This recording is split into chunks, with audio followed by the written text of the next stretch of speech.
For ages now, I've been telling people that yes, 4K is worth it. There is that nice sharpness to everything that the human eye can definitely see. However, for the most part, that argument fell on deaf ears, because due to the rise of competitive gaming, most people migrated over to high refresh rate monitors, and for the longest time you can have both a high resolution and high refresh rate monitor.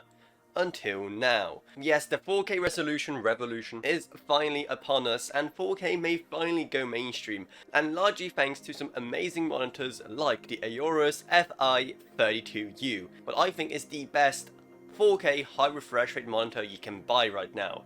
Because honestly, it has quite a few interesting things going for it. So there's definitely quite a few things that make this thing special, apart from the fact that it is just a 4K 144Hz monitor, which are still very rare nowadays. Because you're also getting a nice improvement in quality from the fact that it uses an IPS panel, and for the longest time, IPS at such a high refresh rate was simply not possible. And as you probably guessed from the name, if you have basic comprehension skills, it is a 32-inch display, which is absolutely huge, and honestly more than enough for most people. However, if that's still too small for you and you're crazy enough to have a desk that will fit a larger monitor, well, Aorus have you covered, because they also have much larger models of this display, which I'll cover in separate videos, so definitely subscribe to the channel so you don't miss that. It also boasts the fact that it has HDR, however when you look closely you see that's only HDR 400, which is only HDR in the same way that talking to a cashier at McDonald's is considered a first date. But hey, HDR is HDR, it may not be the greatest HDR in the world, but at least it's something.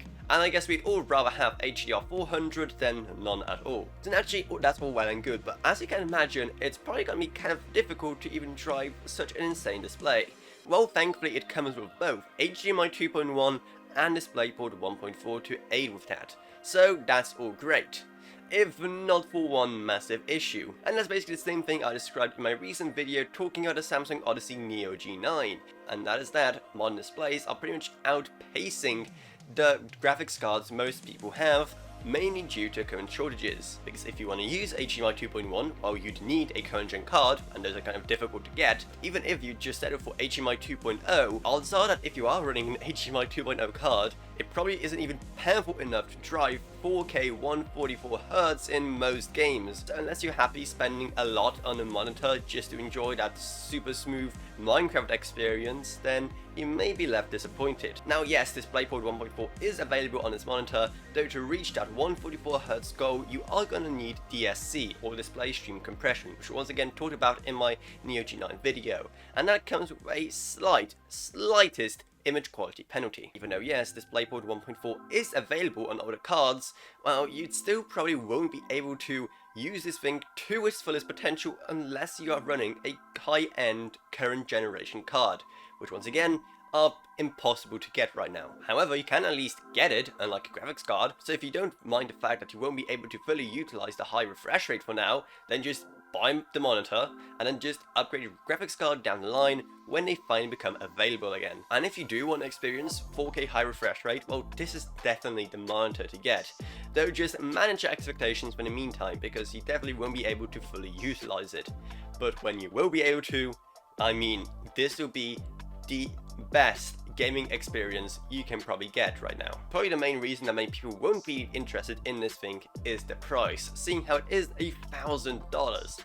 But hey, at least it's cheaper than G9, and many people seem to be really loving the G9 and saving up a lot to buy it. So here's another monitor you can be saving up for if you don't mind having a ultra widescreen monitor like the G9, but you wish to have that nice and crisp 4K experience. Or alternatively, you could be spending your money on our Patreon page, because even $1 a month goes a long way in helping out this channel and allows you to make way better videos, longer videos on way more interesting topics. I'd also love to thank my existing patrons Gavin Burns, Ryan LKB, Meg Sumner, Blake Derake, Shane Allcroft and Lance B. Thank you guys so much, support truly goes a long way. Down there you're also going to find our Amazon Associates links if you want to pick up this or other monitors on Amazon, or pretty much anything else on Amazon.